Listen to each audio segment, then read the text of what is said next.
Hello! For today's video I'm going to talk about something paranormal.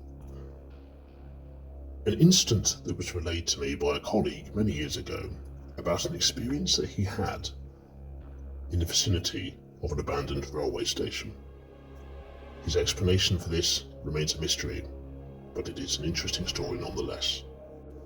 This colleague was just finishing a late shift at about 2 in the morning and was driving past an abandoned railway station. The station in question had been closed for about 50 years, so there had been no stops there in that time period. As he drove past, he heard what he described as a shriek, and initially considered it to maybe be a fox or an owl, and didn't particularly give it any much more thought, and continued to drive.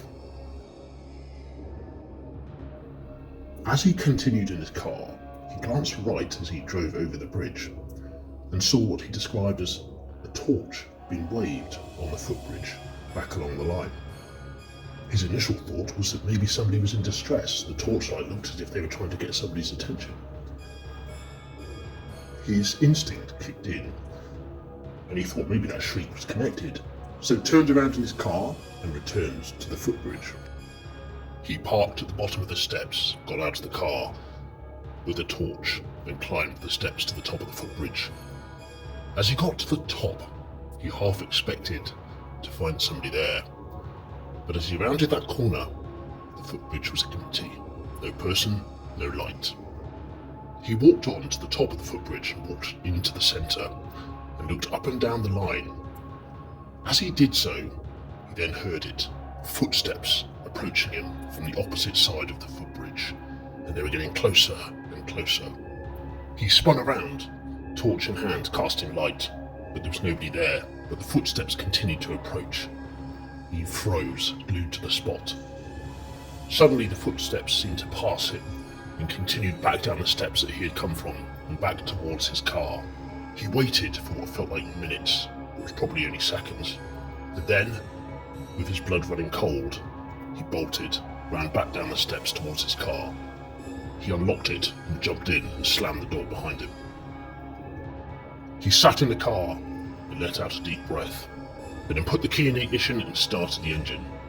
As he did so, the window wipers came on at the highest setting, back and forth, back and forth.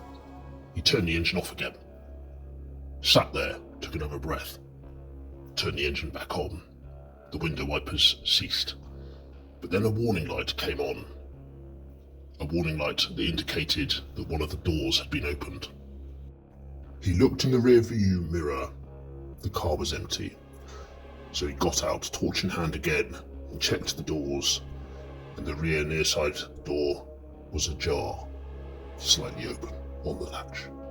He slammed the door, and with the torch checked inside once again, but the car was empty. He jumped back in, started the ignition, and sped off from the scene. His journey back to base he describes as absolutely petrifying, and he felt a sense of dread and cold. The whole journey left him with that sense of dread, the hair standing on end, that cold blood, and he says continuously to this day that he was convinced that he was not alone in that car. He got back to his office, parked up and ran inside. A couple of days later, he was discussing with a colleague whose car he had coincidentally parked next to when he got back to base. The colleague said that he'd had to take his car in for servicing and a check, because as he left that morning, the window wipers came on and wouldn't stop, and other weird things such as warning lights on the dashboard would come on and off at regular intervals for no apparent reason. Nothing was found to be wrong with the car. The individual in question never fully understood what had happened that night, but stands by the fact that he saw a light, heard footsteps, and then those odd occurrences occurred with his car. He remains convinced that something had followed him from that site and back to his office that night.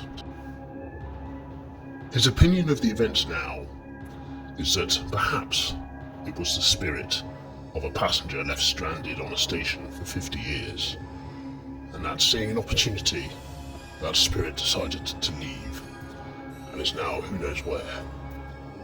Perhaps, in effect, he became a rail replacement service, but nevertheless, the event left him petrified and cold. And to this day, it remains a mystery.